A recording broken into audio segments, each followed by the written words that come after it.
Estás escuchando un devocional del reto Mujer Verdadera 365 Canónico. Día 316. Hechos capítulos 8 y 9. Escrito por Laura González de Chávez, leído por Débora Cázares de Rivera. En la lectura de hoy vemos nuevos personajes en la historia. Ayer entró Saulo en la escena. Allí estuvo parado observando mientras apedreaban a Esteban, siendo testigo anuente de esta injusticia. Leemos acerca de la persecución que se desata y cómo ésta contribuye a la expansión de las buenas nuevas del Evangelio. Saulo, un enemigo de la iglesia que Dios elige como apóstol.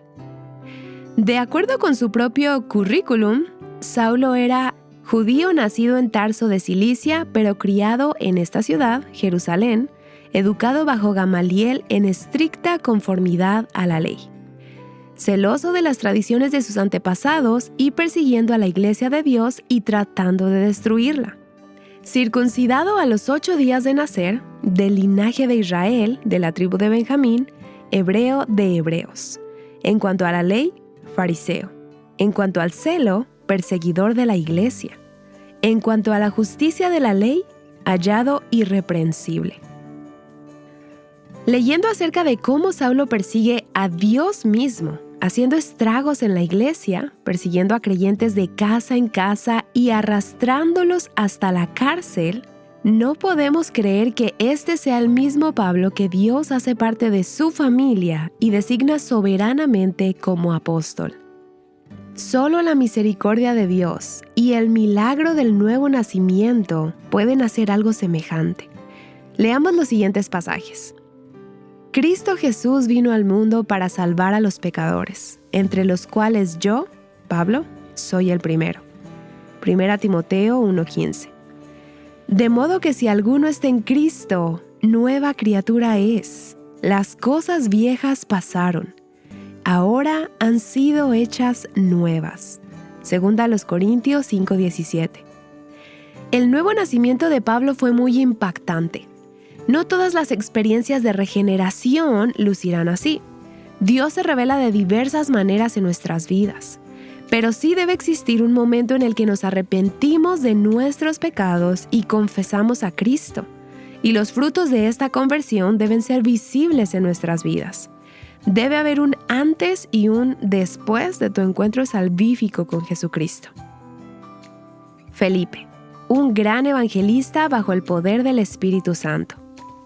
Felipe fue uno de los 7 hombres elegidos para servir mesas. Debido a la persecución, huyó hasta Samaria, la región norte de Jerusalén, y lleno del Espíritu Santo, predicaba a Cristo donde quiera que iba.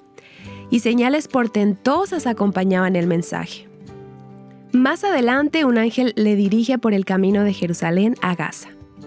Inmediatamente, él desciende hacia allá para tener una cita divina orquestada por Dios con el eunuco etíope. Justo cuando él estaba leyendo a Isaías, Dios le mandó a Felipe para que le explicara el texto, confesara a Cristo y se bautizara. Dios prepara citas divinas para revelarse a sus elegidos y salvarlos. Gran misericordia de Dios. Los eunucos eran hombres que habían sido castrados y aunque este hombre venía de adorar en el templo, posiblemente no tenía acceso dentro del mismo debido a su condición de eunuco. Muchos estaban a cargo de harenes. A través de su palabra y por su gran misericordia, Dios lo convierte y lo hace parte de su familia. Me encanta lo rápido que el etíope quiso bautizarse. Hoy llevamos vidas tan apuradas que tendemos a postergar cosas y decisiones importantes como estas. Sabemos que el bautismo en sí nos salva, pero ratifica y hace público nuestro testimonio de salvación. El eunuco no quería esperar para bautizarse. Luego el Espíritu continúa dirigiendo a Felipe y ahora estaba en otra ciudad anunciando el Evangelio hasta que eventualmente llegó a Cesarea. Me maravilla la forma en cómo el Espíritu llenó a Felipe de tal forma que parecía elevarlo por los aires para llevarlo de un lugar a otro, a llevar el mensaje. ¿Cómo quisiera tener una pequeña parte de esa llenura del Espíritu para obedecer la dirección de Dios e ir donde Él me envíe y tener su poder para hacer la obra que Él me encomiende. Efesios 5, versículos 17 al 20 dice: Así pues, no sean necios, sino entiendan cuál es la voluntad del Señor, y no se embriaguen con vino en lo cual hay disolución, sino sean llenos del Espíritu.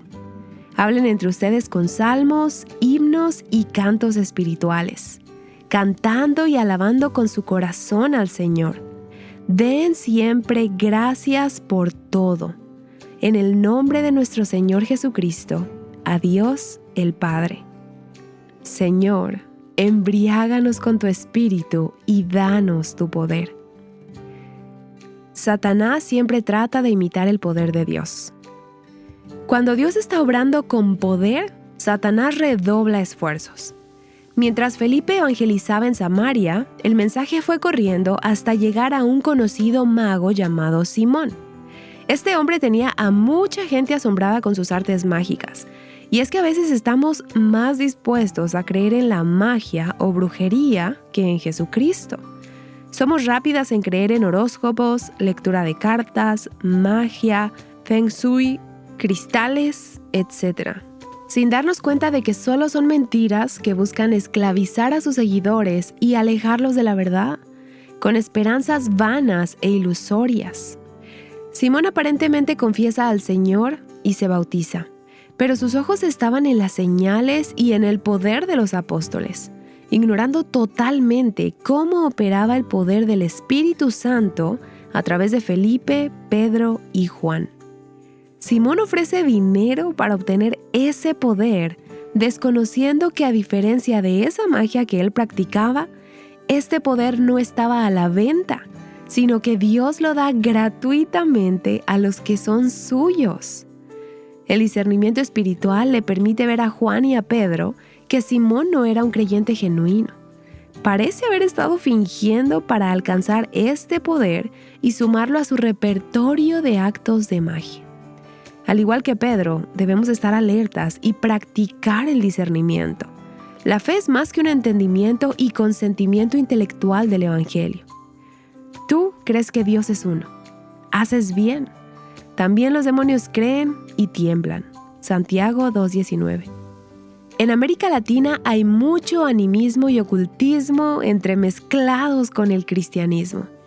Muchas veces estas cosas extrañas se tratan de asociar a la obra de Dios, formando un sincretismo no bíblico. Estatuas de vírgenes que lloran, por ejemplo. Solamente la verdad del Evangelio puede romper estas cadenas y abrir los ojos de los engañados. Únicamente Dios puede librarnos del dominio de las tinieblas y trasladarnos al reino de su luz admirable. El Espíritu Santo continúa obrando con poder. No deja de sorprenderme cómo los propósitos y planes de Dios iban cumpliéndose. La forma como Él iba entretejiendo todos los eventos y manifestándose a través del obrar del Espíritu. El encuentro de Felipe y el eunuco, la sanación de la conversión de Saulo, la visita de Ananías a Saulo para que éste recobrara la vista y se bautizara, la curación de Eneas y la resurrección de Dorcas. Dios recompensa a quien sirve a los vulnerables y pobres. Todo ello dirigido y hecho posible por el ministerio del Espíritu Santo. Los judíos estaban atemorizados de Saulo. Temían que él los estuviera engañando, pero él les predicaba y los dejaba asombrados. Dios los protegía de quienes intentaban hacerle daño. Mientras tanto, Pedro viajaba por muchas regiones predicando y sanando a personas, incluyendo a Dorcas. Entre tanto, la iglesia gozaba de paz por toda Judea, Galilea y Samaria, y era edificada y andando en el temor del Señor y en la fortaleza del Espíritu Santo, seguía creciendo. Hechos 9:31. Oh Señor, haz esto en nuestros días.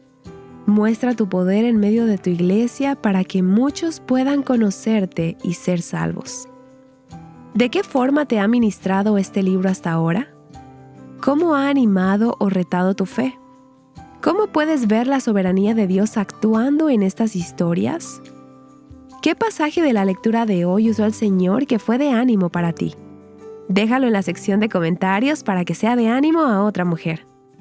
Te invitamos a escuchar el podcast Una caminata por la historia bíblica del ministerio Abre la Biblia del pastor Colin Smith.